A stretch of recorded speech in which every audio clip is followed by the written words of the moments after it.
Hello again. Today I'm coming to you with another bag of foreign coins that I bought from a dealer at a coin show. The specific dealer had a large foreign coin bin to go through, and these were 8 for $1. So I almost never find them that cheap. This particular dealer focused on foreign coins and on tokens, and I've never seen a foreign coin dealer who had his tokens organized as well as this particular guy. But he had his foreign coins in the 8 for $1 bin. He had others where you could buy them in bulk lots. And he finally had coins that you could purchase in flips. So everything that you see today cost me $4. And so these are a lot of nice pickups here for just $4. So let me zoom in. We'll take a closer look. These coins are in no particular order. They're just the order I happen to pick them up at random and look them up. But I have, unlike a video where I would have a bulk lot that I don't know what's in it, and I am surprised while you're watching it. This one I've gone through and I picked out my favorites when I was at the dealer, and I've already looked them up to find out what is new to my collection. And we're going to start with this coin from,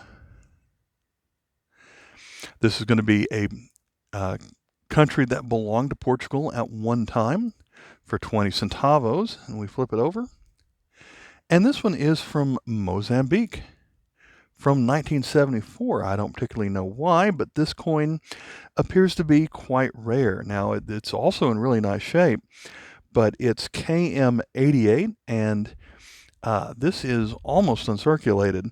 And for something that you find in an 8 for $1 bin, I was surprised to find a coin with a $2.50 book value, but that's what we've got in that first Mozambique coin.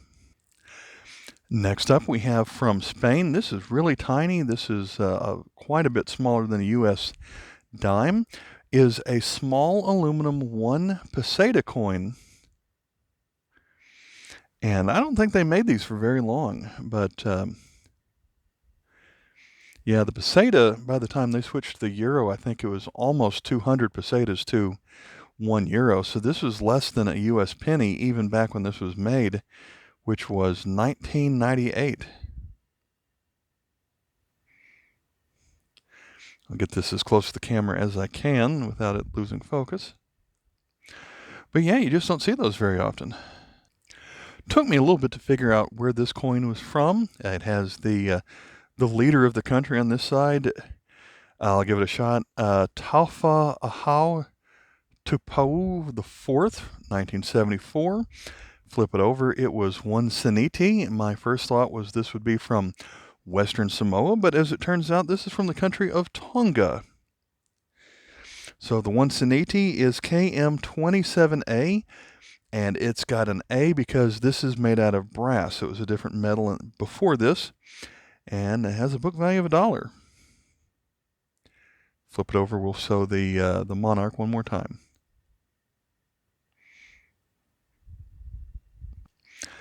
Next up, this is a 5 kuruş coin from 1973 from Turkey, showing the little twig of a tree on this side. And Turkey with their crescent and star on this side. I guess that side's up. So I believe this coin was not minted for very long. It's KM 890.2. And when I say not for long, I mean not for long with this particular metal. This side is going to look the same as the last one, except it's a different year, 1975, and made out of aluminum instead of copper. But the other side is going to be different. This is a 1-year coin. I believe it is an FAO coin. And let's see. Well, I'm trying to read the name there. Plan Lamasi Herkes Aishin Yayasek.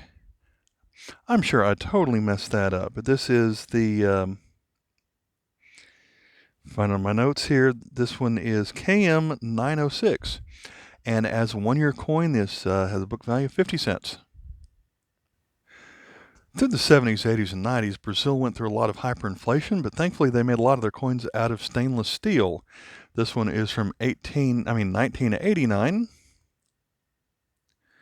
See if we can get that design. This is again about a lot of coins about the size of a dime in today's video. This is going to be the 1 centavo. And this was during a time with hyperinflation. They changed their coins quite often, so this one didn't last very long, but none of them did during that era. This is KM 611. I was actually surprised that I did not have this coin. This is a Czech Republic coin. Very soon after Czechoslovakia split from 1994, made of aluminum. And it is the 10 Haleru. I guess since it was one of the smaller denomination coins, sometimes those are harder to find. This one is from KM6.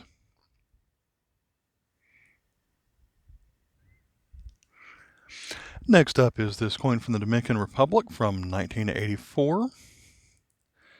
This side is pretty standard for a lot of the coins in that era, but this side was kind of a commemorative of 10 centavos of Duarte. I think my catalog noted that he was a peacekeeper, so this coin is KM 60. It's got a Mexico City mint mark. That's the M with the O above it. In Arabic, the number 2 looks almost like a backward 7, and if you think about it, you've got one stroke and then kind of curve it again to make the second stroke. So this coin from 1964. When you first look at that design, there's really nothing on here that would give away what country it's from, so you just kind of learn it over time that this is from Algeria, an aluminum coin, KM 95.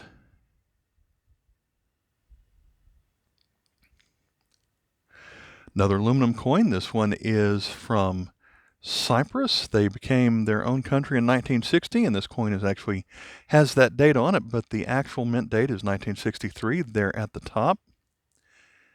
And it's got the number 1 on it, so I believe that just makes it a 1 cent coin, KM 38.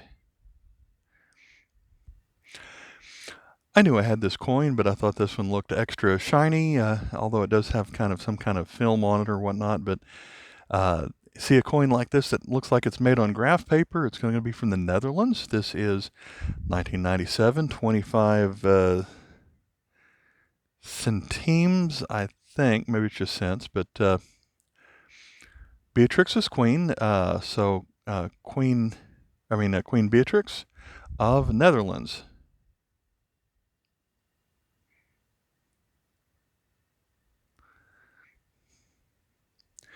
Here is a coin made out of zinc from 1923, and this was not made in 1923. If it was, it would have a different metal to it, but they made this coin in 1923, but then during World War II, they remade some of these coins using zinc, but didn't change the date on it. So this is really made somewhere between 1941 and 1944. We have Poland on the left side.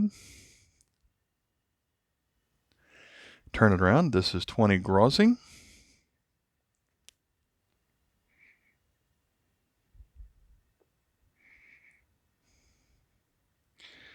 And KM number of Y34. Next up, we have this 5-cent coin. This one's going to be from the Netherland Antilles. A lot of the coins from Netherlands and the Netherlands Antilles look very similar, but of course, if it adds the Antilles to it, then it is going to be made for spending in the Morocco area. 1975, I believe, is that date at the bottom. KM 13. I'm going to take a look at a couple of coins from Morocco. This one is a 20 centimat coin from 1974, KM 61. Of course, it has the Arabic date of 1394 on it as well. And it had the leader on it, and There are usually 2 or 3 different versions of some of these coins based on who the leader is at the time. But this is the look from 1974. We've got another one in here. That last one was brass, but this one is made out of probably copper nickel. We've got the 50 centimat, also from 1974.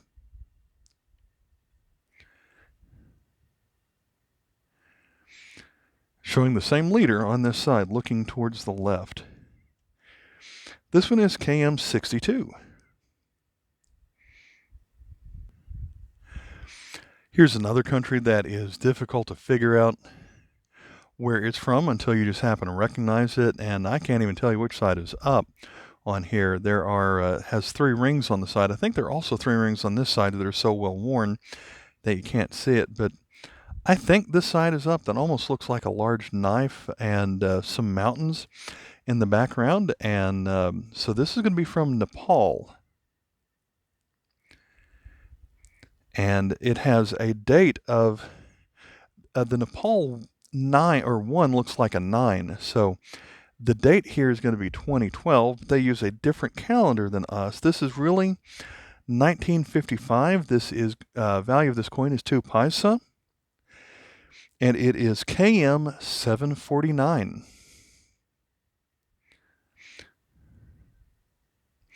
In my last video, I said I was looking for farthings on this particular day, and I finally found a British farthing. This one of George VI. A farthing is 1/4 of a penny, so it is 1/4 of the size, more or less, from 1943. And so this is the size, approximate size of a United States cent. But the farthing does have that bird on it. So this is KM 843. Here is a coin from pre-Castro Cuba for 5 centavos from 1946. It does say 5 grams on the left, which is, for whatever reason, even though this coin was never made out of silver, they still want to tell you the weight of the copper nickel that's in it. 5 centavos, Republic of Cuba.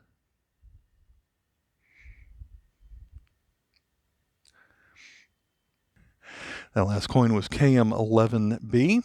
Next up, we have a coin from France, another World War II era zinc coin, 1942, 10 centimes, KM898. And I've had a couple of these, but they do tend to be really brittle, more so than other zinc coins that I have.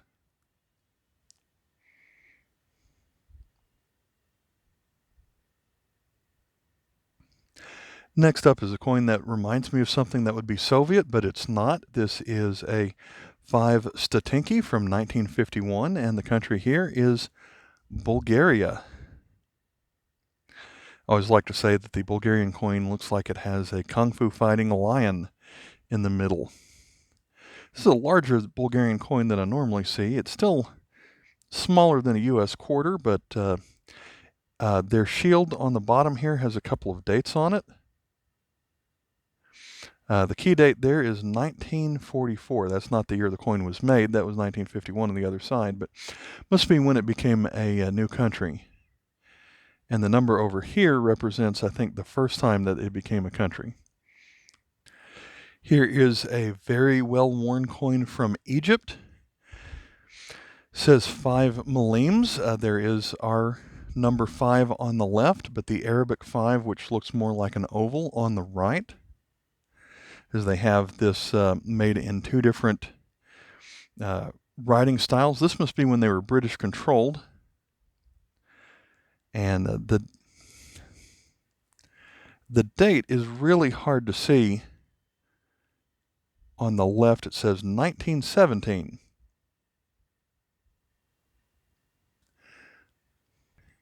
The Arabic date's a little bit easier to read. It's 1335. And this one is going to be KM 315. Fortunately, this coin has a little bit too much corrosion, but it's George VI, King and Emperor. And this is going to be a halfpenny from New Zealand, where they make it the same size and weight as the British halfpenny. But on this one, we've got some kind of Aboriginal design to it from 1941.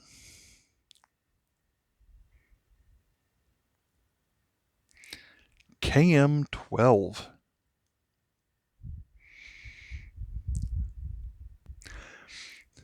Now this coin is about the same size and weight as the last one, but this one's not going to be a half penny.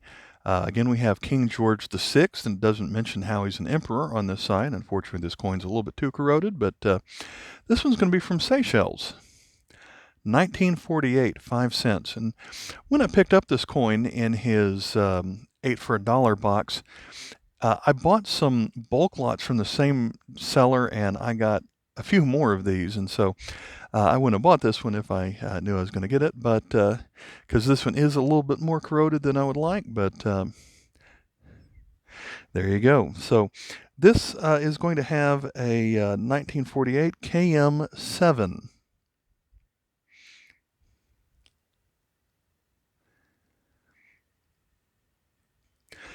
Their coins from Mauritius around that time had an almost identical design. Next up, we have a newer coin, 50 Centavos de Lempira. Well, this one's going to be from Honduras, from 2007. Our church supports some missionaries in Honduras, so I'm always think it's special to find some coins from there.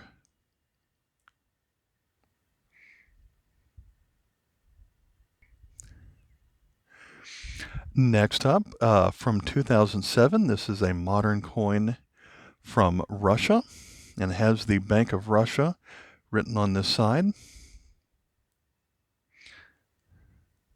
10 kopeck. And the catalog number is Y602A. Now, of course, as a coin collector, there are all kinds of modern events that are going on, but I usually don't get into those, into some of the coin videos that are going on. I just find coins from all countries interesting, regardless of what is going on in world events.